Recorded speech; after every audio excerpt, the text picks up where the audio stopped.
Por CNN Chile, vamos más allá.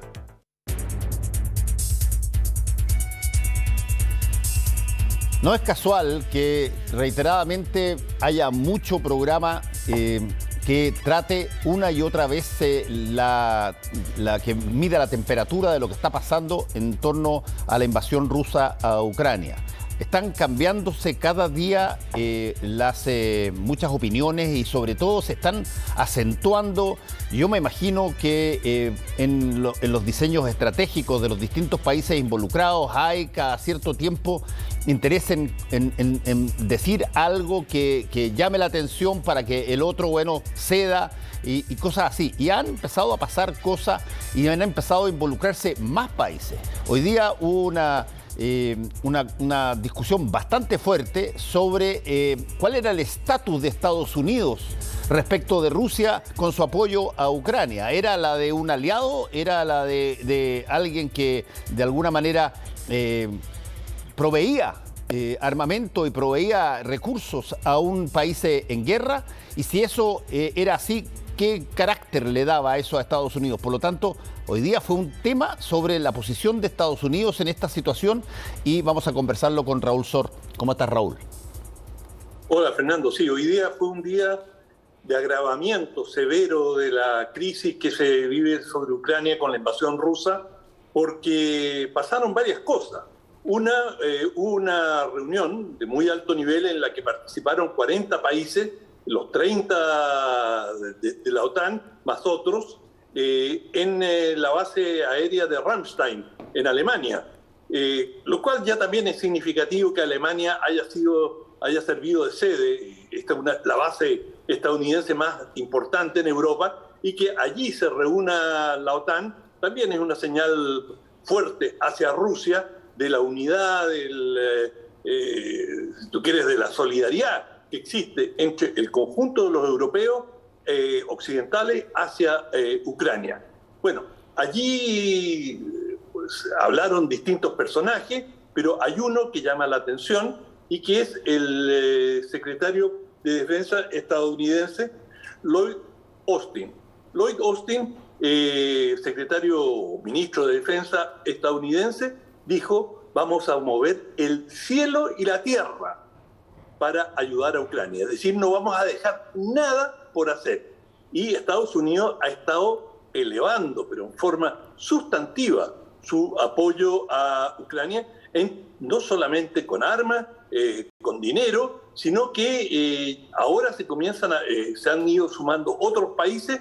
Alemania, que había tenido una posición muy cauta, no solamente permitió que esta reunión se realizara en su territorio, lo cual ya es importante, pero claro, Alemania es parte de la OTAN, así que no es tan significativo, pero Alemania da un paso muy importante al venderle una suerte de tanque, que son vehículos blindados, que son para todos los efectos prácticos un tanque, pero con una capacidad antiaérea muy significativa. Son los vehículos que se llaman Gepard, como estos felinos, y estos Gepard le van a llegar 50 de ellos. Es un arma avanzada, importante, y Ucrania se ha venido quejando permanentemente de su indefensión frente a los ataques aéreos rusos.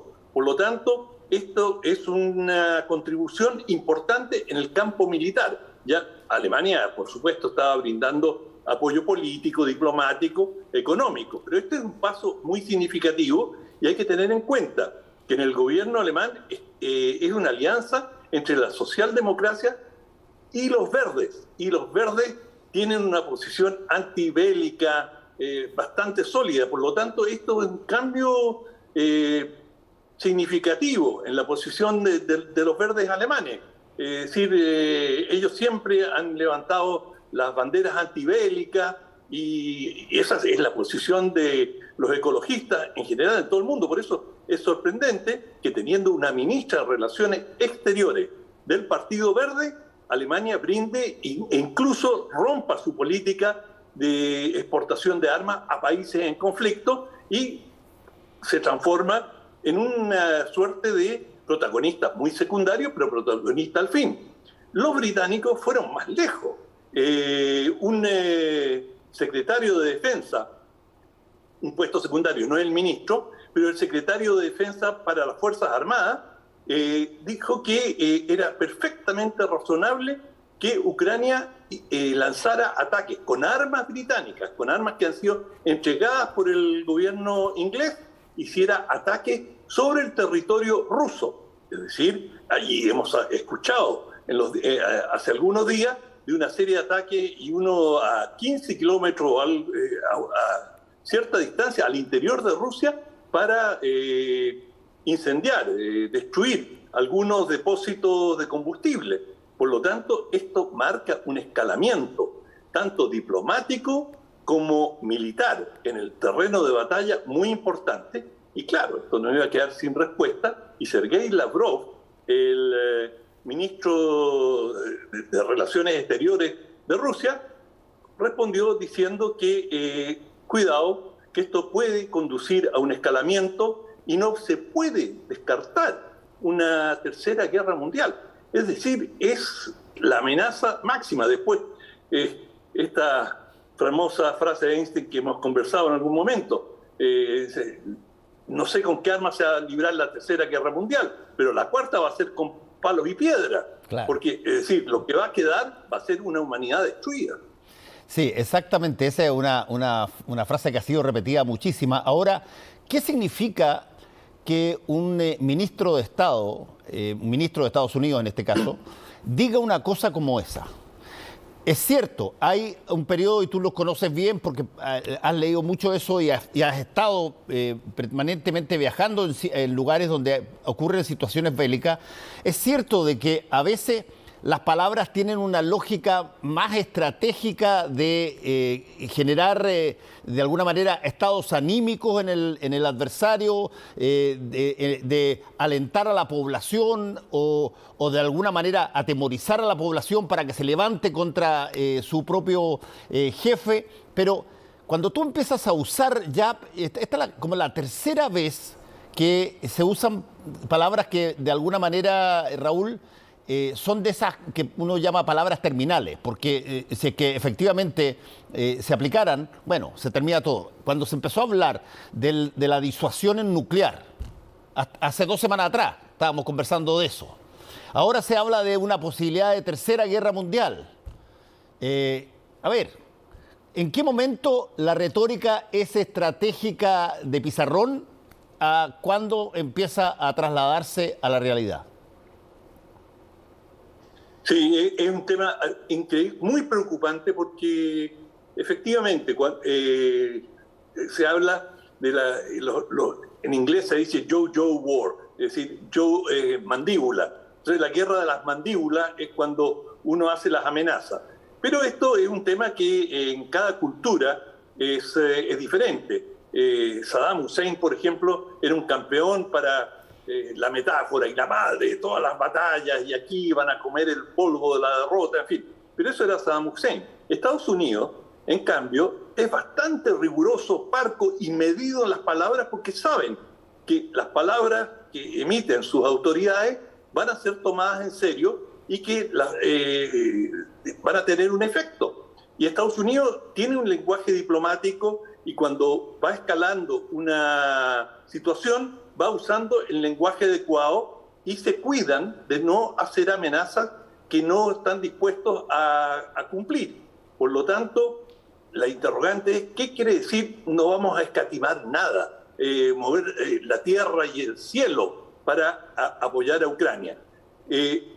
Alguna interpretación es que Estados Unidos, a través de esta declaración, que es, por cierto, de su ministro de Defensa, es decir, alguien absolutamente empoderado para hacer esta declaración, es que no van Estados Unidos desea ir hasta las últimas consecuencias en este conflicto. Y es interesante señalar que ya en Estados Unidos habían señalado que Ucrania podía ganar esta guerra. Y hay una corriente de pensamiento en el Pentágono que si Ucrania recibe las armas adecuadas en los tiempos correctos, podría incluso infligir una derrota a Estados Unidos. A Rusia. A Rusia podría infligirle una derrota a Rusia. Y esto, claro, hoy día lo que está planteando el propio ministro de Defensa estadounidense es decir, nosotros vamos a... esta es una oportunidad extraordinaria para debilitar a Rusia, para poner a Rusia en su lugar. Y esto me recuerda un poco las otras guerras. Cuando Estados Unidos estuvo en Vietnam, la Unión Soviética feliz porque lo tenía Estados Unidos allí, enviaba apoyo, y Estados Unidos sufría permanentemente pequeñas derrotas, pequeños rasguños que a la larga le causaron la derrota. Y esa derrota debilitó internacionalmente a Estados Unidos. Después, cuando la Unión Soviética entró en Afganistán, Estados Unidos tomó revancha. Y ahora Estados Unidos tiene a Rusia en un brete, en una situación compleja. Y es muy difícil saber, Fernando, y esto yo lo repito cada vez que hemos conversado, nadie sabe realmente qué pasa en el campo de batalla. Es decir, los rusos están optimistas, están tranquilos, y ellos también han hecho sus amenazas a Ucrania, muy profundas. Pero los rusos te presentan un cuadro, y no hay razón para no creer algo de lo que dicen los rusos, y Estados Unidos está hoy día con una cierta confianza de que es posible que Ucrania derrote. Sí. Y porque creen que Ucrania puede derrotar, ellos han ido aumentando la apuesta detrás de Ucrania y dicen, tranquilos, no hay que apurarse con las negociaciones. Aquí tienen más armas, aquí tienen más dinero.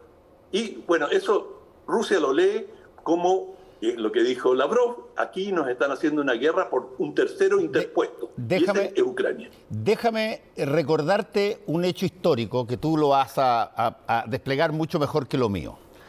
¿Te acuerdas tú de la teoría del loco? La teoría del loco se produce en medio de la guerra de Vietnam, cuando estaba Estados Unidos sin posibilidades de, por lo menos, dar la imagen de que podía ganar, y los vietnamitas se atrincheraban, y esto generaba la sospecha o incluso el comidillo de que eventualmente la Unión Soviética podía tratar de apurarse a hacer algo, y Richard Nixon, presidente de Estados Unidos en ese entonces, desarrolla junto con Henry Kissinger y Haldeman, creo que era el otro asesor, la lógica de la teoría del loco.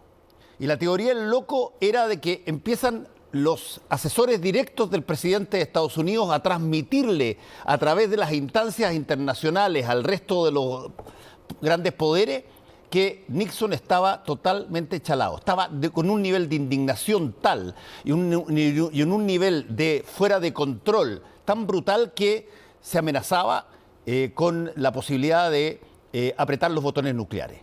Y esto lo empiezan a transmitir, y esto posteriormente se dio a conocer en una confesión biográfica de Haldeman, que era uno de los asesores personales más cercano a Richard Nixon, y básicamente lo que se quería era que se creyera que Nixon estaba en un estado tan sulfuroso y que eventualmente podía hacer algo como fue Hiroshima y Nagasaki para intentar aminorar el ímpetu de cualquier otro que no fuera que fuera a ayudar a Vietnam o que tratara de sacar ventaja de la situación que había en Vietnam. La teoría del loco.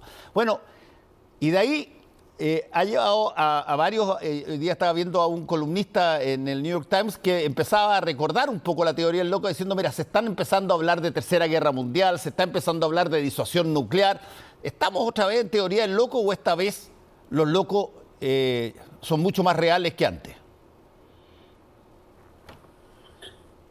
Mira, es imposible saber. Esa es la gracia de la teoría del loco. Es decir, que tú nunca sabes si realmente Kim Jong-un es un joven engreído, irresponsable y tiene armas nucleares, y un día porque no lo saludaste va a apretar un botón nuclear, o realmente es una persona con una visión estratégica que está jugando un juego de ajedrez muy sutil. Lo mismo en lo que está pasando en Rusia, pero yo te diría que Putin tiene una trayectoria de décadas, es un hombre calculador, frío, que no va a perder los estribos fácilmente y que no va a inmolar a su país quién soy yo para decirlo, pero que no debería inmolar a su país en aras a defender su posición en Rusia. De hecho, él tiene bastante respaldo y por lo que sabemos, no hay encuestas muy confiables en Rusia, pero que él tiene un apoyo mayoritario. Te dirán, sí, pero él controla todo el aparato de propaganda. Verdad, pero igual los rusos es un pueblo maduro, es un pueblo inteligente, que si no le gusta algo o cree que lo que está ocurriendo no tiene ningún fundamento, ya tendrían formas de expresarse en forma más vehemente a lo que lo han hecho hasta ahora. Y existe en Rusia, los rusos siempre han temido mucho a las invasiones externas. Ellos han sido agredidos muchas veces y por lo tanto esta idea de que la OTAN se les instalara al lado en Ucrania y que Ucrania tenía la posibilidad de ser miembro de la OTAN, que es la alianza militar contraria a Rusia, bueno, a muchos rusos le hace sentido el movimiento o las medidas que está tomando Putin. Y de allí que tenga, por lo visto, también es muy difícil saber si, ¿no? Pero que tiene un respaldo. Por lo tanto, creo que en este caso no hay teoría del loco, y menos Estados Unidos. O sea, no creo que el ministro de Defensa de Estados Unidos no está haciendo el loco cuando dice lo que dice. Y yo creo que él cree, y aquí está la gran pregunta, Fernando, es, los países, los analistas se equivocan, los analistas militares, diplomáticos. Es verdad la idea que tiene Estados Unidos, que Ucrania podría, bajo ciertas circunstancias, incluso derrotar a Rusia. Y eso es una gran interrogante, para la cual, cierto, no tengo respuesta. No, por cierto, bueno, vamos a tener que seguir conversando de esto en los próximos días, porque es algo que ya empieza a mover las cosas de otra manera, cuando tú empiezas a deslizar primero intenciones y situaciones y empiezas a escalar en los instrumentos que estás dispuesto a usar. Claro, puede ser que no sea la teoría del loco, pero puede ser de que estén todos vueltos locos de verdad. Entonces ya la cosa es un poquito más cuidadosa, así que la vamos a conversar a ver si es que en los próximos días. Hay un punto que te querría hacer, y ¿cuál fue la amenaza de los rusos a los ucranianos? Ojo, que si hoy día ustedes se sienten muy bien porque tienen respaldo, pero si en esto les va mal, les va a ir mal, eso es lo que piensan los rusos, ustedes van a terminar fragmentados y Ucrania va a dejar de ser un país soberano y ustedes se van a quebrar en distintas partes. Eso lo dijo una alta autoridad rusa. Y esa es la amenaza de los rusos para los ucranianos. Bueno, vamos a ver cómo sigue esta cosa que está crespándose mucho, como tú lo dijiste. Muchas gracias, Raúl.